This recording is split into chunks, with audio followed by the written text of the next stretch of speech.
Erba' maġistrati ġodda ħadu l-ġurament tal-ħatra biex bekk jingħaqdu mal-korp tal-ġudikanti ta' pajjiżna.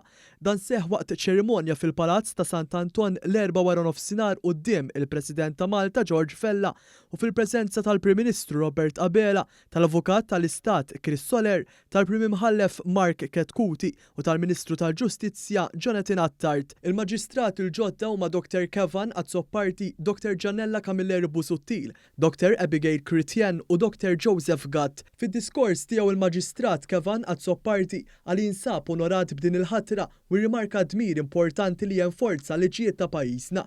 Il-Maġistrat Giannella Camilleri aċċennat għall-importanza tal-kariga ta' maġistrat biex tiġi salvagwardjata is-sarna tad-dritt. Il-Maġistrat Abigail Chrétien ukoll qalet li tinsab onorata b'din il-ħatra filwaqt li wedet li se tara li l-ġustizzja taħta tkompli ssir u ssir fi żmien opportun.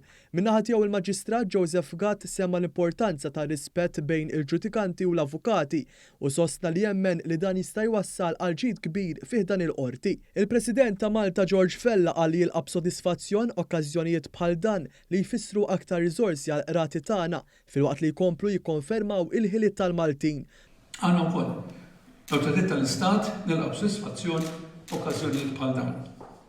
Da mhux biss ser ikun qed jiżdied b'mod konkret ir-riżorsi tal-qorti ta' Malta permezz tal-ħatriet bħal dawn li saru llum, iżda fuq kollox għax qed inkomplu jistudjaw il-kredenzjali tagħna fl-oqsma tal-istat tad-dritt u l-governanza tajba. U aċċenna r-responsabiltajiet tal-maġistrati l-ġodda u rimarka li l-aċċess għall-ġustizzja huwa dritt ta' kulħadd filwaqt li dmir tal-imparzjalità huwa wieħed kruċjali. Dan anke aċċenna lih il-Prim Ministru Robert Abela wara li ntemmet iċ-ċerimonja tal-ħatra waqt li kien qed wieġeb lill-ġurnalisti.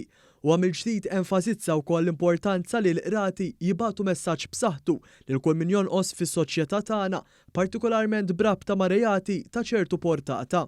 Titkun il-qorti tagħna, jekkux il-qorti fil-prim istanza jekkux eventwalment il-qorti tal-appell kriminali, illi tibgħat konsistentement messaġġ b'saħħtu illi kull min jonqos fis-soċjetà tagħna, kull min partikolarment iwettaq reati li huma ta' ċerta portata, jiġifieri ta' ċerta gravità u li jdaħħlu chilling effect fis-soċjetà tagħna. Hemmhekk kulħadd jaf xtejt il-liġi x'inhuma l-pieni, iżda mbagħad il-qrati jridu jkunu huma li jagħtu sentenzi li jkunu jirriflettu biżżejjed il-gravità tar-reat u li jservu ta' deterrent lil min ikun wettaq mhux biss dak ir-reat imma lil kull min ikun qatt beħsibu li b'xi mod iġib ruħu ħażin illi jaħsibha darbtejn qabel iġib ruħu ħażin u jdaħħal dal-effett negattiv fis-soċjetà tagħna.